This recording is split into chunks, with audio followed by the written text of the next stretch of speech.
Hi, I'm Rob and this is Gems of War. In this video I'm going to give you my opinion on what is good and bad in the Soulforge, what's worth crafting and what's worth running away from as if it was afflicted by the plague.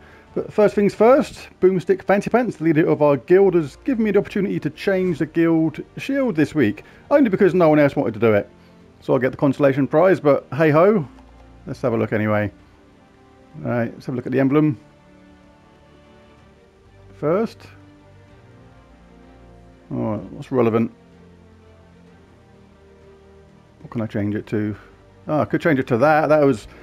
That's relevant to my what I felt like some of my moves were on some of my Guild Wars battles. That'd be a relevant one for me this week. But let's see what else we can change it to. Star Sun.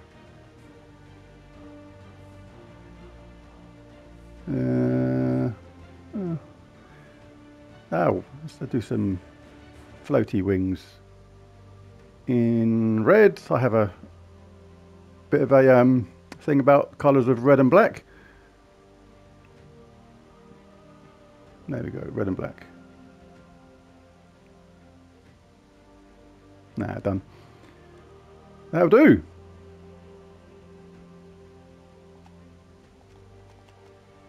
Right, I have changed the emblem.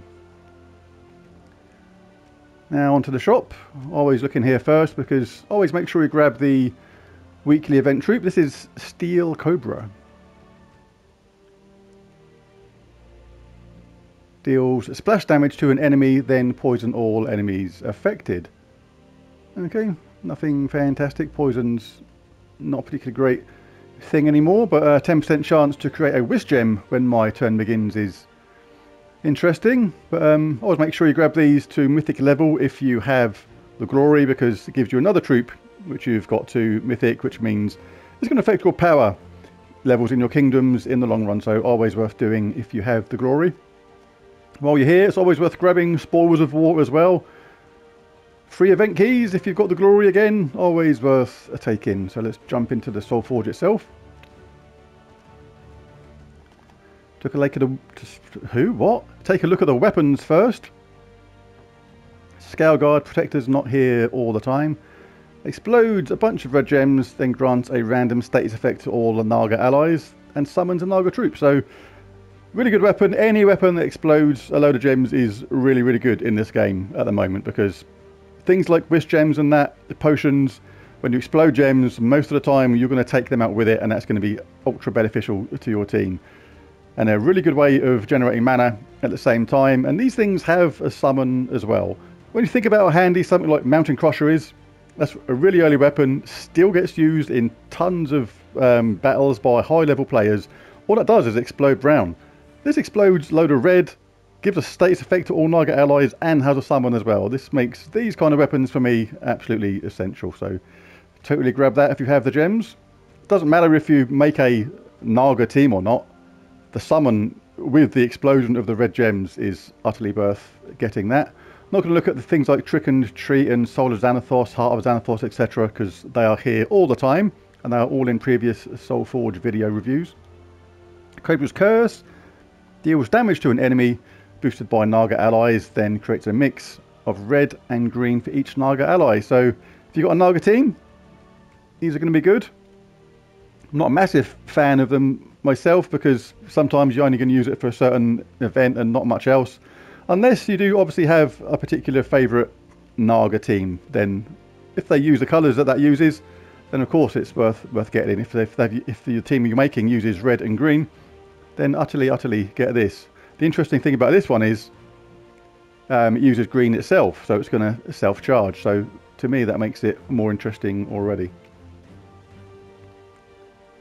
These are all here all the time. The Cursebreaker ones are here only because I've got the Soulforge to level 20, and I'm going to be doing a separate review on all of those out of interest. Then we have Dagger of Scales, which removes all green gems, deals damage to an enemy boosted by the gems removed, and if the enemy is from Mist of Scales, deal a double damage. So pretty much completist that one, nothing fantastic there. And Medusa Tome. It sounds like you should just wave it at someone, show it to them, and if they look at it, they get turned to stone and die instantly, but I doubt it's going to do that. Deal damage to an enemy boosted by Mist of Scales allies, then create a mix of 6 blue and red gems for each Mist of Scales allies. So another one of these ones uses blue and red, so it doesn't self-charge like the other one does. But again, if you've got a Mr. Scales team you really like, then this could be a decent weapon. Now onto the troops. Flaming Oni. I really love this troop.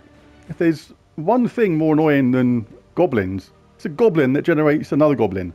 If there's something that's even more annoying than that, it's a goblin that generates 3 goblins. And that's what this thing does.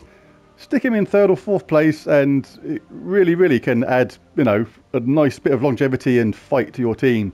The amount of times I've been fighting someone and I've done this silly mistake sometimes of not taking this thing out early, and then you've got the first 2 troops killed already, and then he casts, summons troops, boosts them up with mana, and really good, and has an extra turn. A really good mythic.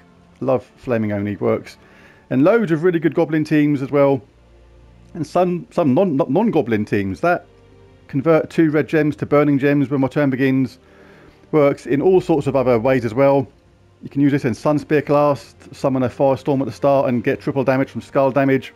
There's loads of ways you can use this troop. I really like it. Hatire, Ascendant, Enraged Kondara, etc. are here all the time. Fallen Valdis. Fall over and just go into the useless pile. It's like absolute garbage, honestly. Deal damage to all enemies, explode 3 Doom Skulls boosted by divine enemies, and silence divine enemies. If you're fighting an all divine team, maybe sort of vaguely worthwhile, but yeah, it's just, I think this came out when the divine meta was controlling the game a lot and it was done to counter that, but now that's not a thing. This thing is not a thing either. Yeah, I'm not talking about that anymore. Just Zulgoth Xanathos here all the time. Uralai deals true damage to all enemies boosted by Naga and undead allies, and summon a Bone Naga.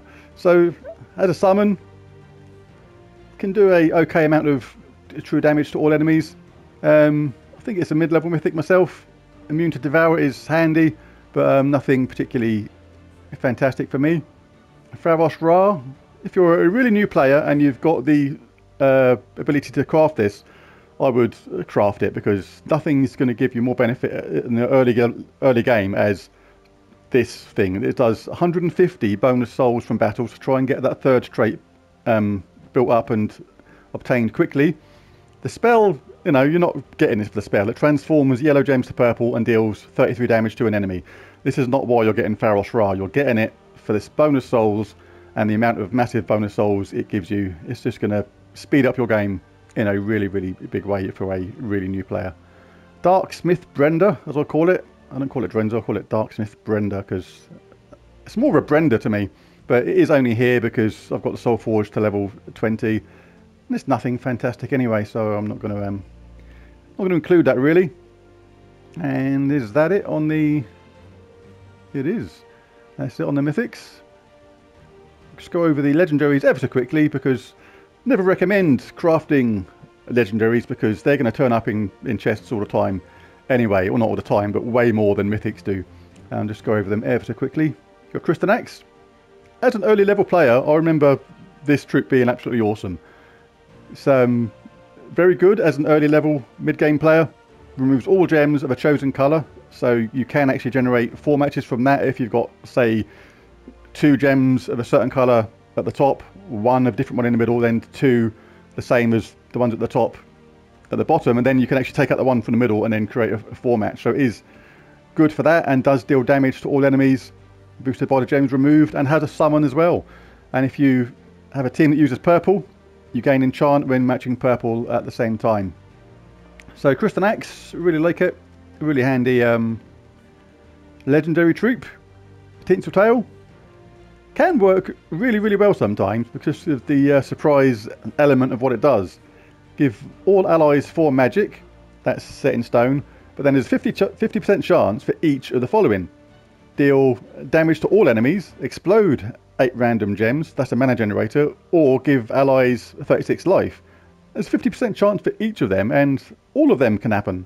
None of them can happen, but if they all happen, it can really speed things up. But it is in the lap of the gods whether it helps you out or not, so not to be guaranteed or relied upon. The Ghost Queen, steal 7 mana from an enemy and steal 38 life boosted by purple gems. So not a particularly good spell. Stealing mana can be handy sometimes, but the reason why this is good is because of that third trait. All undead allies start with 50% mana, so in an undead team that is really, really handy to have. And who else we got? Regent Caliph. Gain 4 magic and either gain life or deal damage to all enemies, or gains 10 or more magic. So, or 10 more magic, sorry. Or 10 or more, that could be random, like 800. Fantastic. Regent Caliph, another one of these ones. A little bit random in the spell, so you can't really plan anything around it. Not that fantastic to me, that one. But like I say, I don't recommend crafting legendaries. Just wait for them to pop up in chests, because they will do. So, out of the mythics, who was my pick of the week? Really hard, because Fallen Valdis doesn't even come into it. She's not even in the conversation. Absolutely rubbish. If you're an early player, then it's Pharos Ra. Absolutely, 100%. Absolutely fantastic troop. If you're a really early player, go get that. But if you're at the stage where you're not too worried about getting souls anymore, then Flaming only is absolutely superb. At the same time, so there's the Soulforge review, and I'll catch you later on hopefully, because I'll be looking at the event and setting up a team for that. Thanks for watching. See you again next time. Bye for now.